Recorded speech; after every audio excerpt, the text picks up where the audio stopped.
on va voir comment améliorer les paragraphes, comment jouer avec les styles de paragraphes.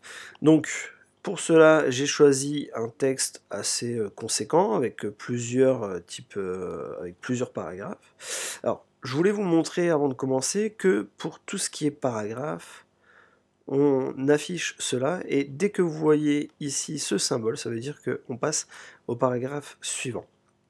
Voilà, donc ici on a un paragraphe, deux paragraphes, trois paragraphes, 4 et 5 paragraphes. Voilà, donc ça c'était juste pour vous montrer, parce que si jamais vous dites que ça va fonctionner pour mon paragraphe en cours, alors que ici, admettons, vous avez plusieurs symboles de ce genre, ça ne fonctionnera pas. Voilà, donc j'ai fait donc sur un texte de H.P. Lovecraft, Le cauchemar d'Innsmouth, je me suis dit de faire des petits jeux de paragraphes. Donc par exemple, titre centré et gras, ça on connaît, voilà, je me mets là, je fais en gras, je le centre. Voilà, ça déjà c'est fait.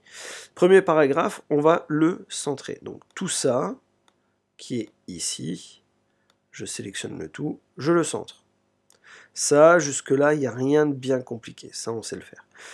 Maintenant, deuxième paragraphe, aligné à droite, avec retrait droit de 3 cm. Je sélectionne mon paragraphe, je le mets aligné à droite, et je vais faire un retrait droit de 2 cm, donc au lieu de 16, ce sera 14. Voilà, on obtient ceci. Donc quand je fais ça, quand je suis en sélection et que je joue avec celui-là, je ramène mon texte vers la gauche. Voilà, et ça va fonctionner aussi avec ça, sauf qu'ici il y a 3 éléments bien à prendre en compte. Ensuite, le troisième paragraphe, retrait de première ligne de 2,5 cm.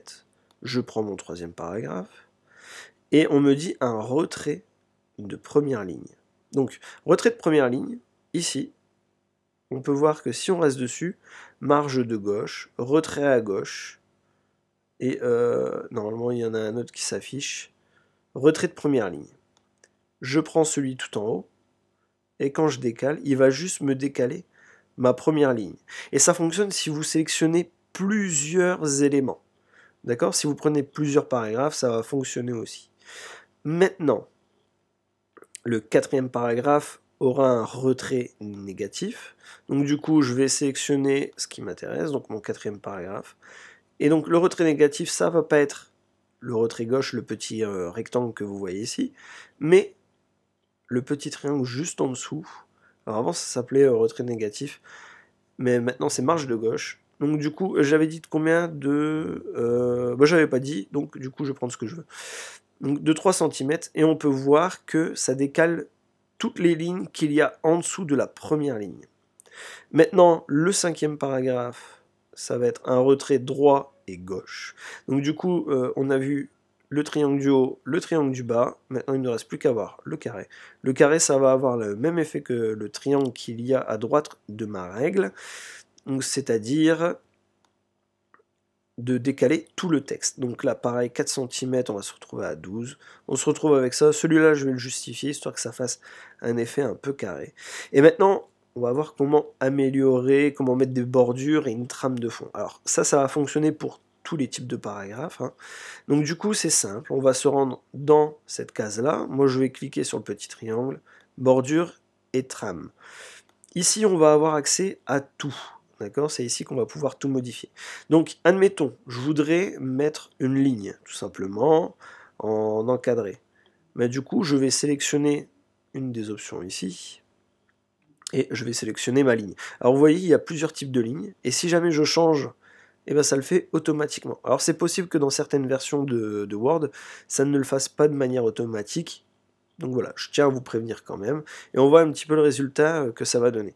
Maintenant, on peut changer aussi la couleur. Donc admettons, je voudrais un orange. Donc je répète bien, dans certaines versions de Word, ça ne fonctionne pas directement. Donc voilà, vous êtes prévenus. Il faudra peut-être recliquer pour dire de définir. Donc je vais prendre donc ma couleur orange, je vais prendre un tracé simple. Donc ça aura pour effet de faire un encadré, d'accord, à mon paragraphe, parce qu'ici c'est appliqué à mon paragraphe. On pourrait changer et mettre texte, mais là on ne le fera pas.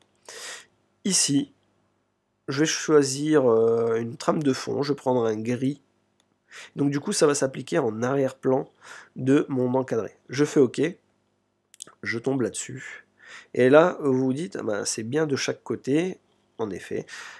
Et par contre, c'est parce que j'ai utilisé les retraits gauche et droit. Si je viens séparer les retraits gauche et droit, ça va s'adapter avec le texte. D'accord? Donc voilà, ça c'était juste pour montrer, c'est comment améliorer un peu le texte en jouant un peu sur les paragraphes. Donc admettons, voilà, je sélectionne celui-là, je vais faire bordure et trame de fond. Je vais choisir celui qui est ombré. Je vais prendre une plus grosse largeur seulement. 2 écarts, voilà. Je vais pas mettre de trame de fond. Et voilà, je vais vous montrer. Donc là, c'est quand on l'applique au paragraphe. Maintenant, je vais recommencer et je vais faire appliquer au texte pour que vous voyez la différence. Je n'oublie pas de le sélectionner. Voilà, ça donne ça. Donc du coup, c'est beaucoup moins intéressant, c'est moins design, moins ergonomique, même pour la lecture au niveau de l'œil. Donc voilà, c'était juste pour vous montrer la différence entre la sélection appliquée au paragraphe et la sélection appliquée au texte. Voilà, j'espère que ça vous aura appris des choses, et puis au pire, si ça vous a pas appris des choses, ça fait toujours du bien de réactiver certaines zones de mémoire qui sont peut-être oubliées. Voilà, je vous remercie d'avoir été à l'écoute, et puis à la prochaine pour une prochaine vidéo.